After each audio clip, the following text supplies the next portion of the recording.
Всем добрый день. Хочу по просьбе зрителей показать, как я завариваю армянский кофе. Вообще рассказать про армянский кофе, поскольку в основном мы ставим в Фортуне армянский кофе. И я хочу объяснить технологию изготовления кофе. Еще со средних веков, с Африки, вот эта культура была привезена в Армению. Через некоторое время оно появилось и в Османской империи.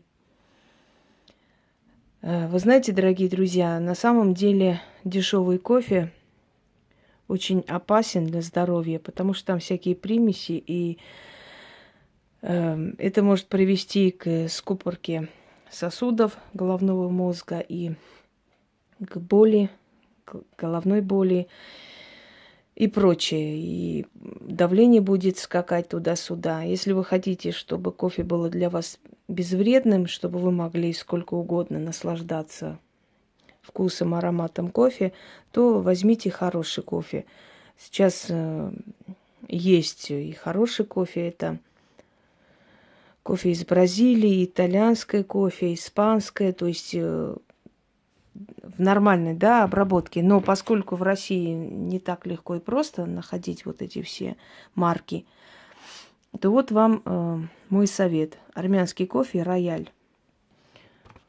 Он должен быть, по крайней мере, у вас магазин наверняка есть кавказских продуктов или армянский магазин. Можете набрать, может быть, даже магазин армянских продуктов, то есть магазин онлайн. Привозят они домой. Значит, «Рояль». Есть еще «Двин» кофе. Кстати, вот Двина, река Двина, это армянское название, и город Армавир в том числе, потому что Двин и Армавир – это древние, средневековые столицы Армении.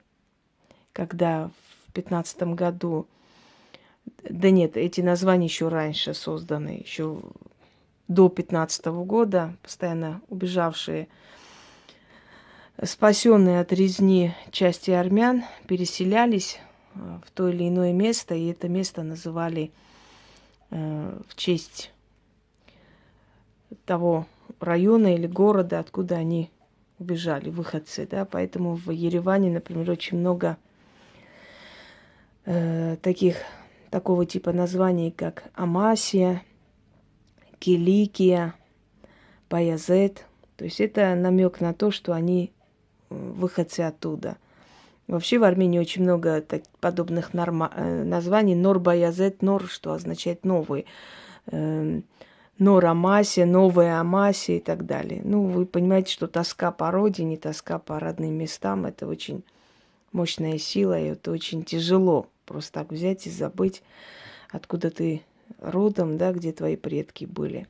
Вот армянский кофе. Как нужно заваривать? Берете, значит, 1,5 ложки, чайной ложки кофе и... Ой, все, уже улетело.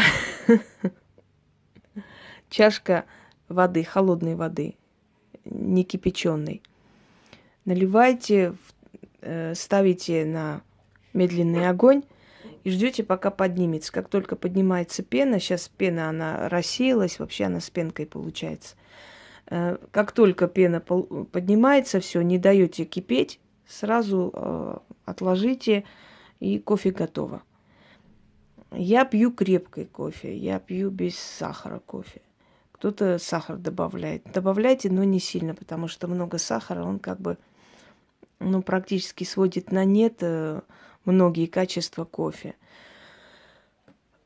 Ставить кофе в Фортуне, точно так же завариваю, ставлю всегда ей, потом себе. Наливаю сначала ей, потом себе. Я всегда, когда пью кофе, первым делом завариваю ей. Если я забываю ей заварить, то свой кофе ставлю ей, потом себе завариваю отдельно. Потому что уважение к силам, к богам, особенно к той богине, которая покровительствует мне столько лет и помогает, это бесспорно, это уважительно.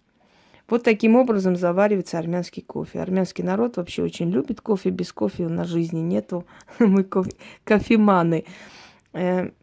Естественно, вот это вот гадание, предсказание на кофейной гуще у армян очень развито. Вообще говорят, что армяне настолько сильны в магии, и в каждой армянке есть что-то магическое, притягательное. Именно поэтому этот народ проходит очень много трудностей, то есть расплата за магию считается. Хотя я не считаю, что это совсем уж правильно. Мне кажется, это распространили больше христианские священники. Но в любом случае то, что есть притягательность у армянок, это бесспорно.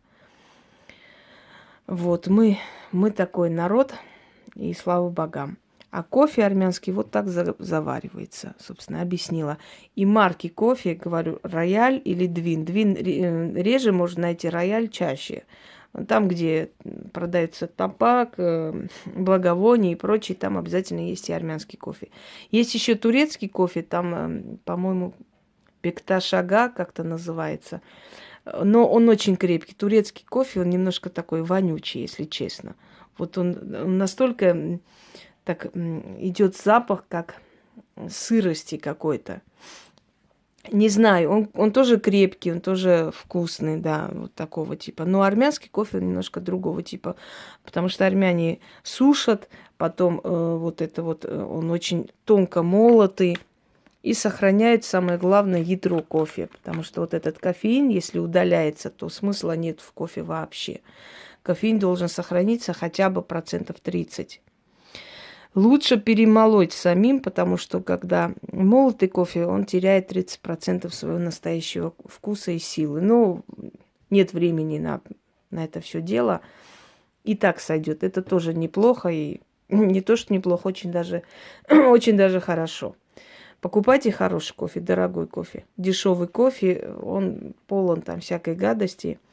И со временем вы понимаете, что вам от этого кофе не бодрость, а наоборот головные боли прибавляются. Так что учтите. Благовоние, когда окуриваете дома, открывайте окно, хорошо проветрите. Берите хорошее благовоние. Дорогие друзья, стремитесь к хорошему. То, что дешево выглядит и стоит, может быть и выгодным кажется, но он очень опасен для здоровья, потому что в этих дешевых благовониях очень много химии. Очень много всякой химии, ароматизаторов. Неестественно, они забивают сосуды мозга. Начинаются головные боли, начинаются проблемы с давлением. Вот мой вам совет. Собственно, сейчас и Фортуне покажу, как завариваю кофе. То есть, какая у нее чашка. У нее из мрамора чашечка. Оникс, ну, это мрамор. Разноцветный мрамор. Вот это чашечка Фортуны из мрамора, из оникса. Здесь от благовоний пыль. Нужно вытереть. Чуть позже займусь этим. Я всегда ставлю кофе, протираю чуть-чуть статую и благодарю ее. Спасибо тебе за все, моя драгоценная, незаменимая покровительница.